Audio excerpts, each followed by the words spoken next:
Imagine this for a second. You're scrolling through your phone. Another headline pops up: some billionaire just launched himself into space. Just for fun. Right below it, a story about families barely surviving paycheck to paycheck. You shrug and think, yeah, that's just America. It's always been like this. But what if I told you? This exact gap between the ultra-rich and everyone else has quietly destroyed empires for thousands of years. Not invasions, not world wars, but inequality. A slow, silent pressure that builds and builds until the system snaps. And here's the uncomfortable part. In 2025, the United States is walking that same tightrope, confident, distracted, and convinced we're immune. History says otherwise.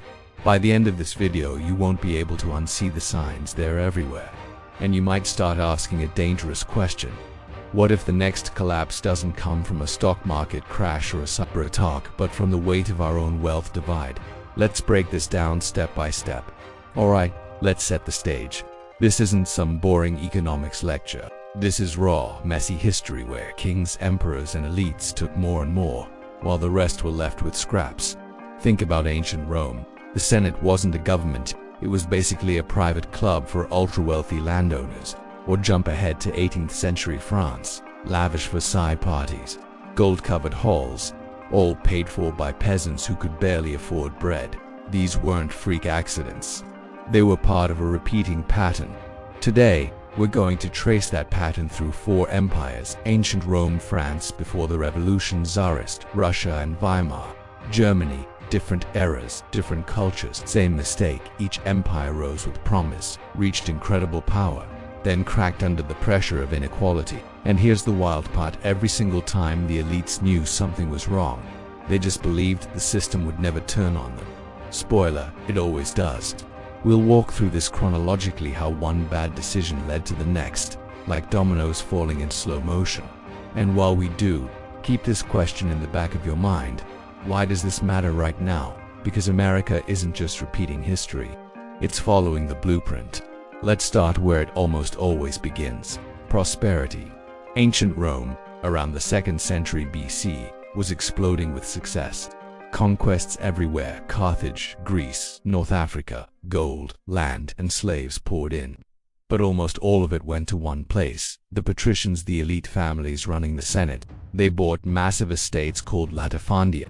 Small farmers couldn't compete. They were pushed off their land, replaced by slave labor. Wages collapsed, free citizens lost work. Sound familiar? By the 1st century AD, Rome hit its peak.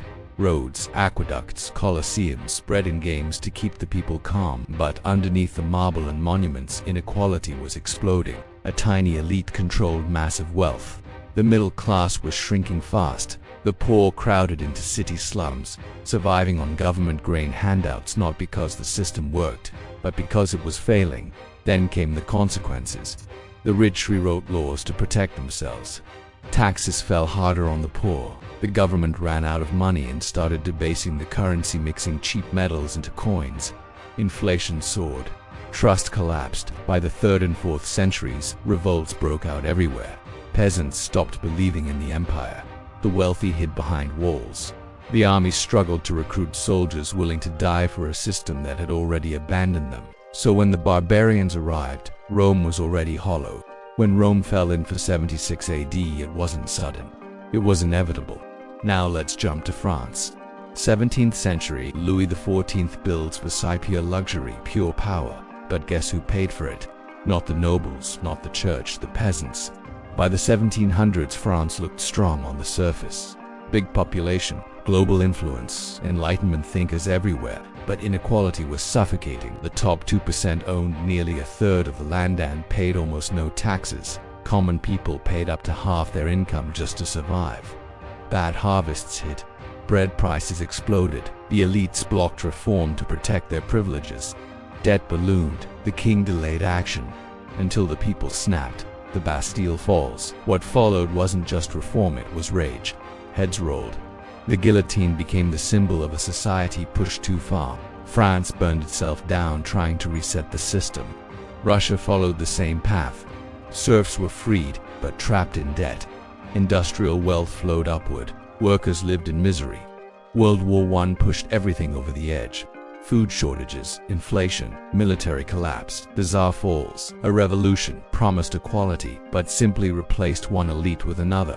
Then Germany. After World War I, reparations crushed the economy. Hyperinflation erased the middle class overnight. Savings vanished.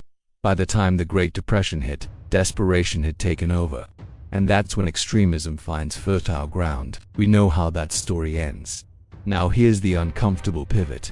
This isn't ancient history. In 2025, the top 1% in America owns more wealth than the bottom 90% combined. CEO pay is nearly 400 times the average worker. Real wages have barely moved in decades. Housing costs have doubled. Political polarization is at record highs. Social unrest isn't random, it's patterned.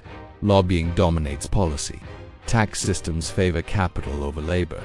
Temporary fixes patch symptoms but never touch the root. History tells us something clearly. Inequality is not an accident. It's a choice. And when ignored long enough, it doesn't just cause protests, it causes collapse. So here's the real question. Do we learn from history or repeat it? Because every empire thought they were different. They weren't. If this made you uncomfortable, that's good. Discomfort is where awareness starts. Drop your thoughts in the comments. What's one real step we could take to break the cycle? And if you want more stories that connect history to what's happening right now, subscribe and stay curious, because history doesn't repeat itself, but it rhymes.